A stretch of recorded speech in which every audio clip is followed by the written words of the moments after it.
Chapter 17.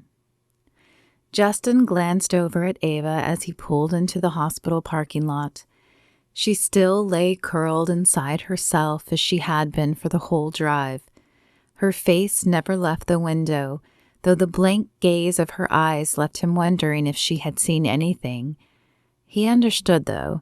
He remembered how he had been when Carol was dying. The same blank stare that coated her gaze filled his eyes then, which brought up his current conundrum. Should he go in with her? Anger still burned inside him, but he wanted to be supportive for her. Could he even go in with her? Just being in the parking lot of a hospital, even a different one than where Carol died, had dried his mouth up. His pulse beat faster than normal, pounding like a drum in his ears. Would he even be able to make it inside and be her strength? "Hey, we're here." He turned off the engine and touched her arm. She jumped as if his touch was fire instead of fingers. The vacant look in her eyes stirred his heart. What if he dies? Her voice was barely more than a whisper, but it didn't need to be louder. Those 4 little words held all the weight in the world. He's not going to die. Justin couldn't know that for sure, but he needed it to be true. Ava appeared closer to her father than he was to his own. He'd never met the man, but it seemed obvious that losing him would deal a massive blow to Ava. "Okay." She sniffed and ran a finger under each eye. No tear escaped, but perhaps it was a preemptive swipe. "Will you come in with me?" And there it was.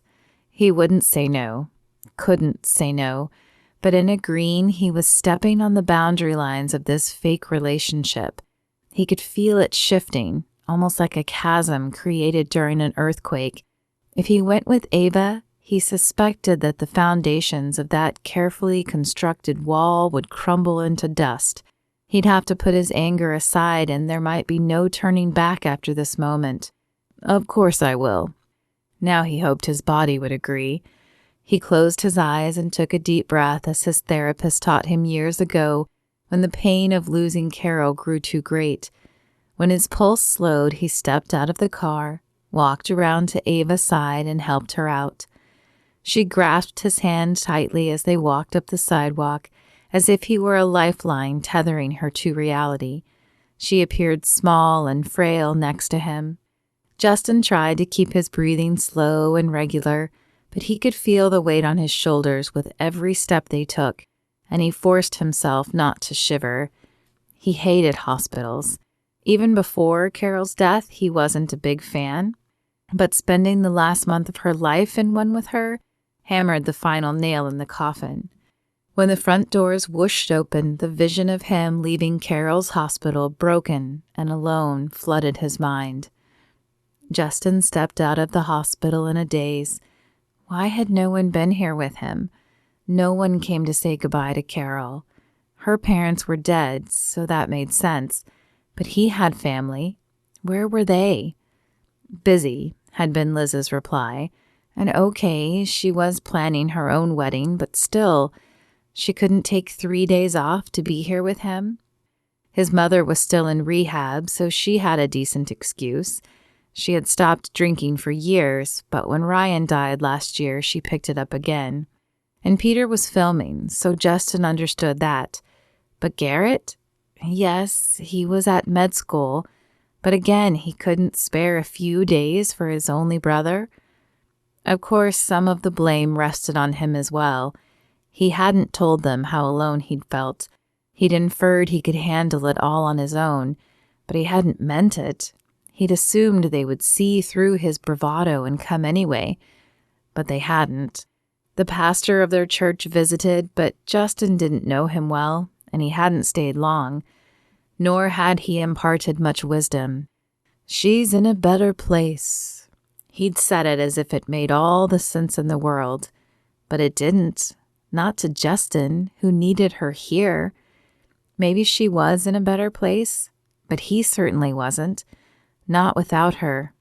He lifted his face to the sky and raised his fist. "I hate you, God. Do you hear me? I hate you for taking Carol, and I'll never follow your words again as long as I live." His voice echoed in the covered area, and his own words attacked him like daggers. In despair, he sank down onto the nearby bench and dropped his head into his hands. There he let the tears flow, not caring who saw. No one stopped to ask if he was okay. No one placed a hand on his shoulder. No one was there.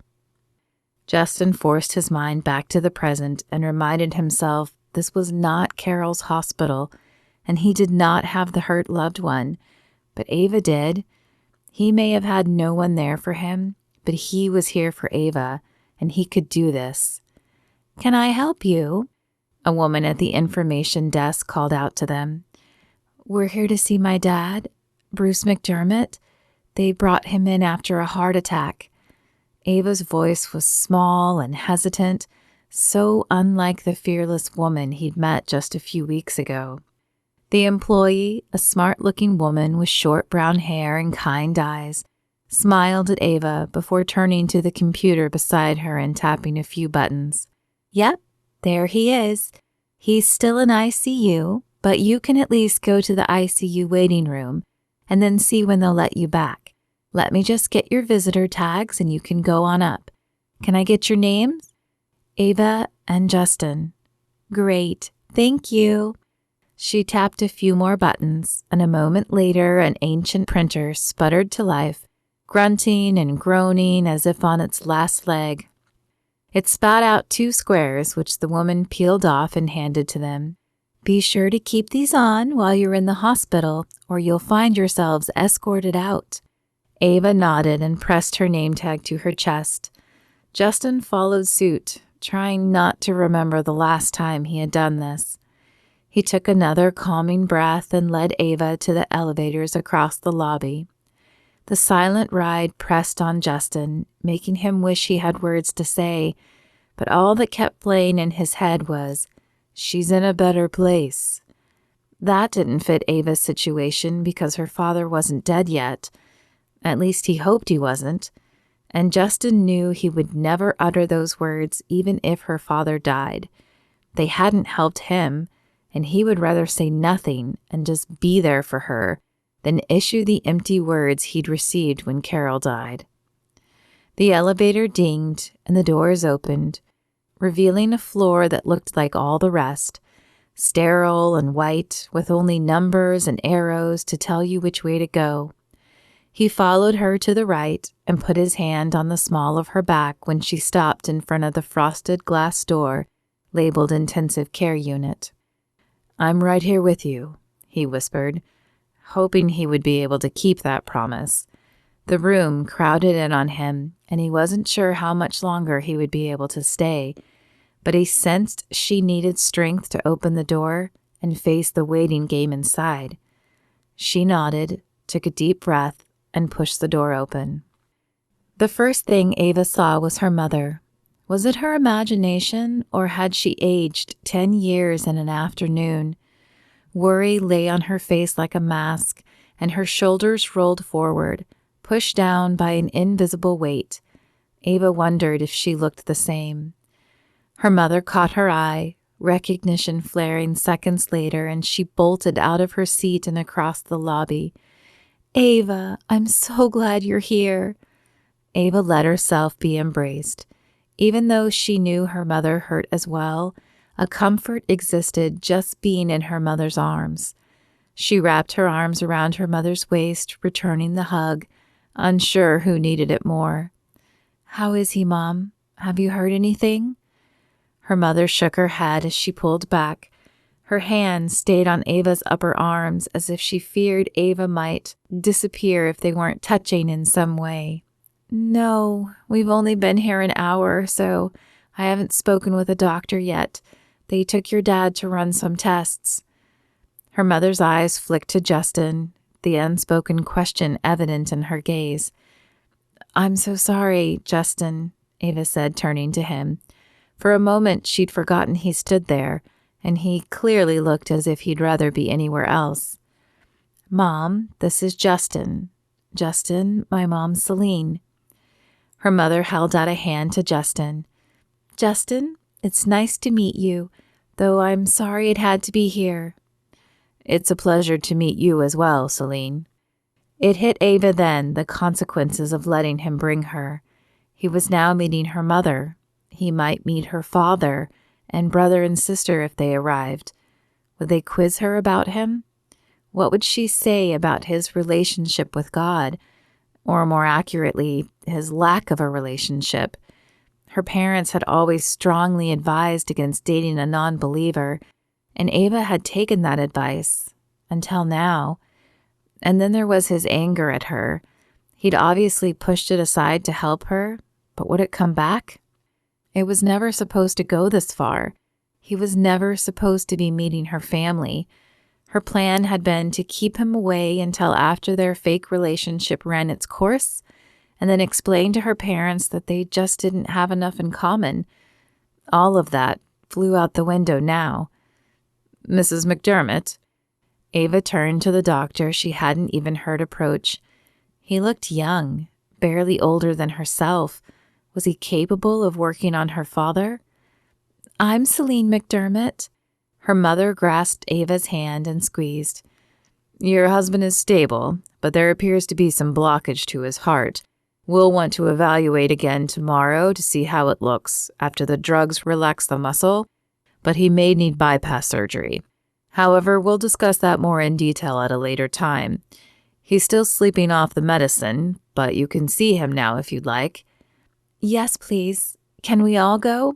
her mother asked, looking first to Ava and then to Justin.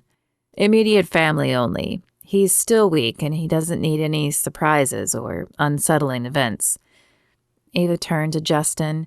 She didn't want to leave him alone, especially since he'd been kind enough to drive her here, but she wanted to see her dad. No, she needed to see him, to convince herself that he was alive and okay. "Go ahead," Justin said, as if reading her mind. "I'm not a big fan of hospital rooms anyway. I'll go for a walk and meet you back here." She opened her mouth to thank him and paused as the words froze in her throat. The meaning behind his words clicked in her brain, and she looked at him, really looked at him. There was a stiffness to his jaw that was unusual even for him, and a light sheen of sweat glistened on his forehead. He'd said his first wife had died, but she had never asked for the details. Had she died in a hospital? Was that why he looked so stressed? And yet he'd come with her anyway? Why? Before she could ponder the questions further, her mother tugged on her arm.